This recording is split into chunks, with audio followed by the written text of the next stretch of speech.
Welcome, dear Emirans, to another episode of Immerpreneur. This is your host, Gladys, and together we'll talk to and learn from successful entrepreneurs.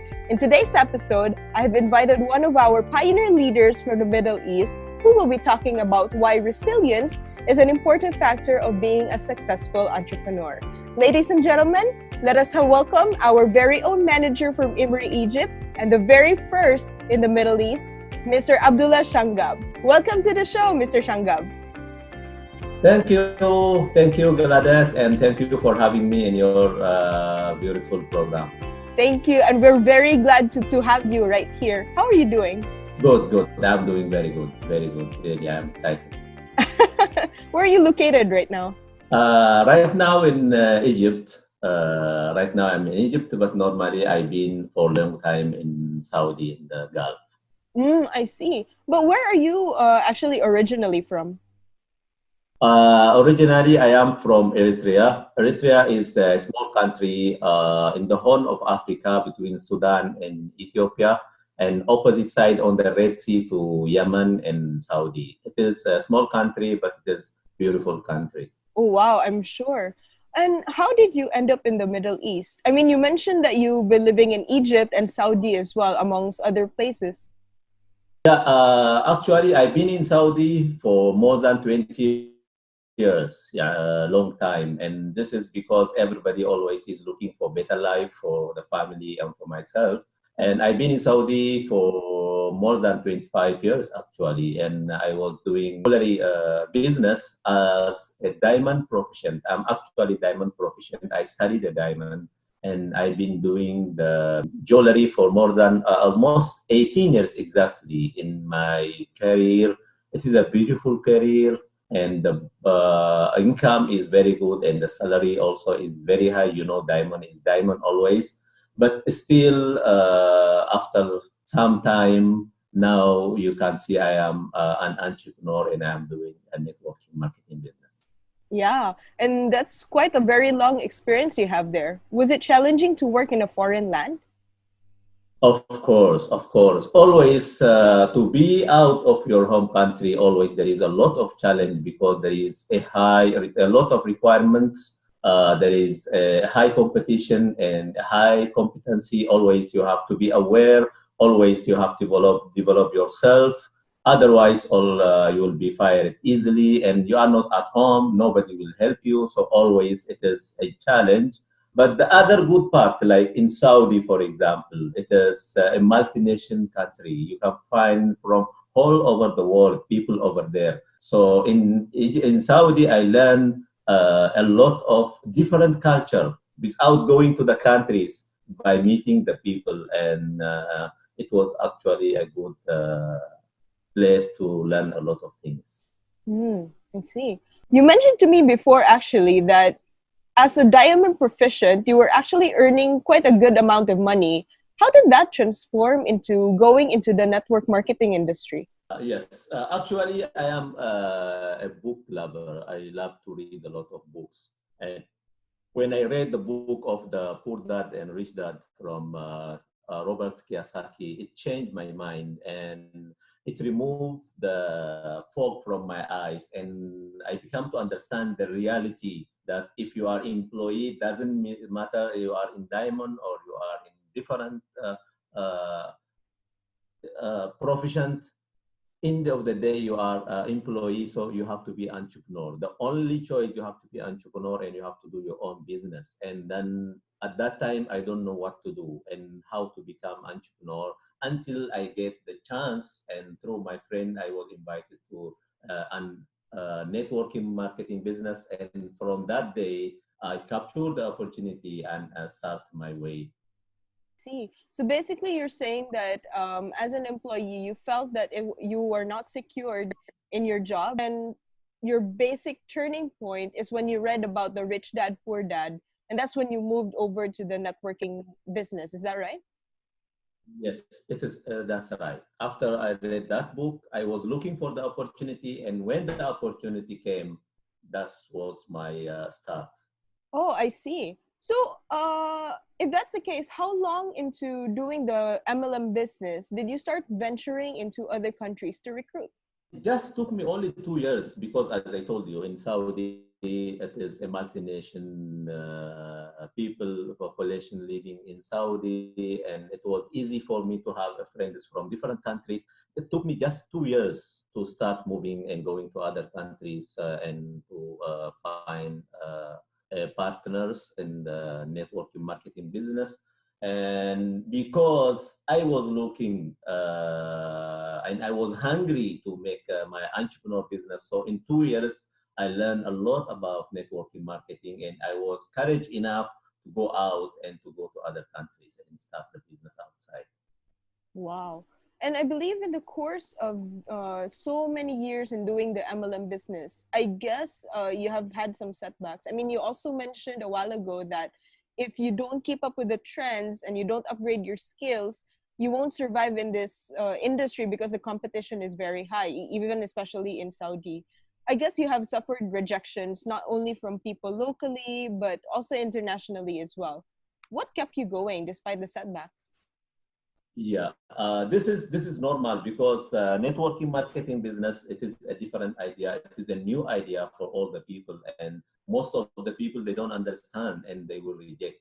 And in the beginning, it was suffering of for sure. But once I learned that, like my resilience, the rejection should not be personal. I should not take it personally. And when I start not to take the rejection personally, after that, it was very easy for me to see my vision clearly and go to my vision.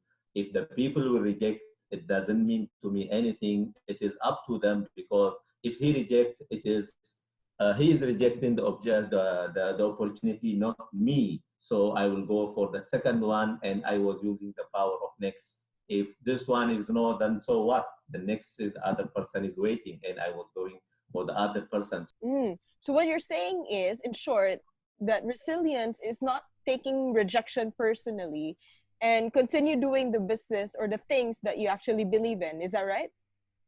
Yeah, 100%. All right. That's it. Good. Now, one of our audience actually asked, and I guess a lot of Imirians would like to find out, how did you get on board with Imiri? Yeah, this is a beautiful story because this is through my friends, and the starting was because of trust, actually. And my two friends, Mr. Shauki and Mr. Wahid, they keep calling me from Egypt, and they told me that we have opportunity and there is good opportunity. And you know, as entrepreneur, always we are looking for better. We are looking for better life. We are looking for better income. We are looking for better company. And they told me that we have now a better company, which you love it. Please come and let's discuss it.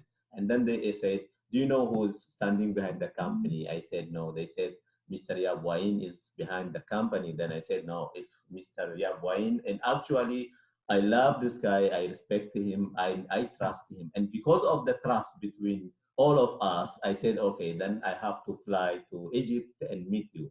And I met my dear friends over there. And for the first time, I met also Mr. Lau over there. And we sit together and we discuss about the business, and it was amazing for me. And I really, it was a wonderful opportunity for me, and I started immediately. Even though there is a beautiful story about starting on the business, and when we said, okay, we love the idea and it's okay, and we discuss everything, and we want to start the business, then Mr. Yap said, okay, please guys, don't join now. We said, no, no, no, no, we have to join now. He said, no, please, because now at the moment, we don't have the company physically in Egypt. Until we have the company physically in Egypt, please don't join, because you will be a little bit difficult for you to get the bonus, then the product. And I don't want anybody to ask me later and say, where is our product? Where is our bonus? So please wait until we open the office physically in Egypt, and then you can start. We said, no way, because when we see the opportunity and we see that the plan of the company, really it was wonderful, and we said, no, we have to do it. And finally, we joined the company without opening and without product and without seeing anything, just because of trust. Oh, so does that mean that even before Egypt opened, you guys started the Imri business without the products, without an office, and you couldn't even get your bonus at that time? And yet I remember that you guys consistently recruited people from different parts of the world. And I remember there were some people from Algeria, Morocco, not to mention Egypt, Saudi, Sudan, among many, many others. Is that actually resilience again to you? Actually, yes, it is a resilient because this is a matter of trust and the people always, if we trust each other and the power of Imeri plan also help us a lot to go ahead. Plus the relationship and the trust what we have with our people. It was just a matter of calling the other people, the people whom I trust, and I told them and I say, I have this opportunity for you. All what they say, you know, they say, Shangab, you think this is a good opportunity? I said, yes. So you believe it is good for us? I said, yes. They say we are in. And later on, we will see the other detail. Mm-hmm. And that's how we start. And I become a manager before even receiving my product and before opening the company. Wow. I remember that you did become a manager. Congratulations about that. Mentioning all those countries where your downlines are from, why did you choose Egypt to start in the Middle East? Actually, we start and we choose Egypt to start the business because Egypt is a very large country in the Middle East. 1/3 of the population in the Middle East are in Egypt itself. And in Egypt, there is a lot of networkers and entrepreneurs in Egypt that are advanced than other countries in this idea. So it will be a good platform for us to start from there and go to other countries. Another thing also, it is easy for all the Arab countries, all the people from the Middle East to enter to Egypt in regard of visas. So when we have any ceremonies in Egypt, all the people that it is easy for them to come to and visit Egypt and to visit the office and to do the training and to do everything. So that's why we start our business from Egypt. Makes sense. Well, I'm curious. Is Egypt a different market compared to other parts of the Middle East? I mean, Egypt is still predominantly Muslim, as same as the other Middle East countries. Yeah, actually, even though the Middle East, all the countries in the Middle East are Muslim, but still there is a difference of cultures from place to place. And accordingly, for our networking marketing business, I think Egypt was the best place to start from. So, Mr. Shangab, having said that, the Middle East and the Gulf countries are actually very heavily dependent on the oil industry. And with the COVID-19, the oil prices are actually at a rock bottom. Does this mean that the people will be more accepting on the opportunities of MLM? I think yes, not only in the Gulf, but also, as you said, in the Middle East or in all over the other countries, because of the COVID-19, a lot of companies are firing the employees. A lot of companies are cutting salary from the employees, and all the people now they are looking for second income. So I think the only choice and the only thing that what they can do is only the MLM business is the opportunity. So according to my experience in this field, especially in Gulf countries, the future will be very big and the people will be looking for the networking marketing in a big way. And that will be the only opportunity which can help the people fast. And especially our Imeri business. Our Imeri business, the platform already is made maybe 3 years back to help the people. So even though while the COVID, still we are doing our business because all what you have to do is you can just use your laptop, you can use your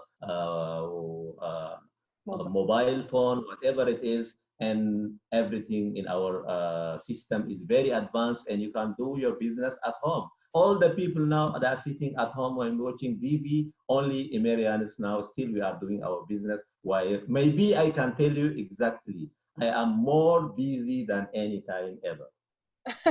Well, that's actually very great. And if you feel that the people are more open to the MLM industry now, do you think that the Muslim market is ready for a product like Vagine? I mean, there may be certain topics like the female reproductive system that is considered like a taboo subject. Right. I think it is not about the product. The product itself or the vagine itself, there is no problem on the vagine.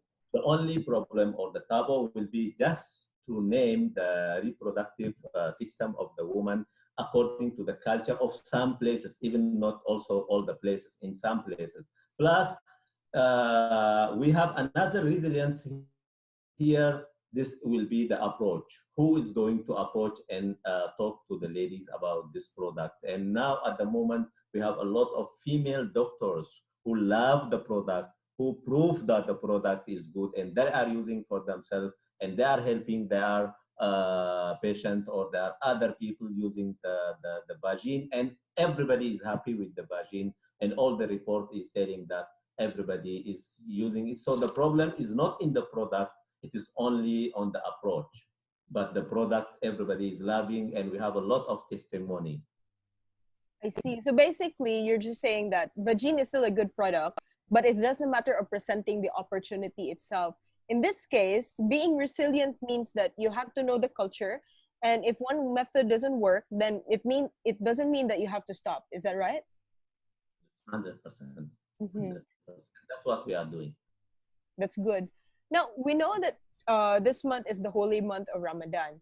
In reference to the video by Dr. Khan, do you agree that our products, the Vagine, Adwal, and V-Tide, are good products to use during this fasting month of Ramadan?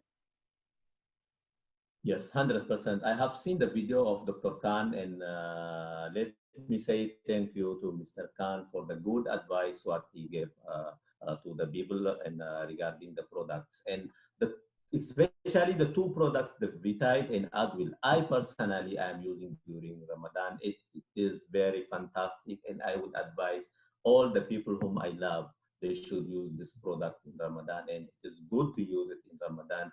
And for the vagine, I think this is also another good thing to use, because always what we believe, the mother is the backbone of the family. If the mother is happy, the family will be happy. If the mother is in good health, the family always will be good. So vagine already proved that it is good for the woman. And I personally, I am using with my family, and the family are using it. They are very happy. And all the people who use the product, they are very happy. So I agree with Dr. Khan 100% to use the product. And not only in Ramadan, also after Ramadan, we have to use it as maintenance in all our life. I totally agree on you. And for those who haven't seen the video, you can actually follow Dr. Khan's page on Facebook, and the video is actually posted right there. Going back, is there a book that inspires you, or one that you don't leave home without? Yes, I have actually two books. One is the 7 Habits of the Most Effective People. This book also changed my life a lot, and I read this book in Arabic and also in English, and I have this book in my house here. I have it in Saudi, I have it in Egypt, and have it in everywhere, and always I'm reading this book. For me, this book, I think, is ongoing training. I call it ongoing training. It's not a book like any other book that you read only one time and then you keep it aside and you go. No, this book always you have to read from time to time, and always it will sharpen you to go ahead with your visions and all your life. The other book is the Copycat Marketing 101. And this is a small book. Always it is in my pocket. Wherever I go in the city, if I travel in the airplane, always I read this book. And this book especially, it says that our life is a copycat. And we are a people of copycat, because we copycat our parents, we copycat our elder brothers and sisters, and our younger brothers copycat us, and our kids copycat for us, and so on. And if we understand how to copycat in a proper way to our business partners always, and lead by example, we will be successful also in our business, especially in our networking market. Mm-hmm. And what is your words of wisdom with your 20 years of experience in the MLM to all our Imirians all over the world? My wisdom words, which I tell always to my partners and to my loved ones: give without remembering and receive without forgetting. A lot of people always, they are having a problem in their business, because always when they give, they are expecting something to get, and if they don't get it, and they get upset. But if we give without condition, if we give with love, and we are not expecting any price for that, this will be good for ourselves than the other people. And always remember, resilience always will help you to succeed. If you have a resilience, always nothing will stop you to achieve your goals and to go to your vision. Thank you for that, Mr. Shagab. And of course, we won't let you go without giving you a chance to give your Ramadan message. The floor is yours. كل عام وأنتم بخير. رمضان مبارك علينا وعليكم. تقبل الله منا ومنكم صالح الأعمال. والسلام عليكم ورحمة الله وبركاته. And alaikum salam. Thank you so much, Mr. Shangab. And that's it for today's Imirpreneur. Don't forget to subscribe to this channel to get more updates on the upcoming episodes. Stay happy, stay simple, stay safe, and stay tuned.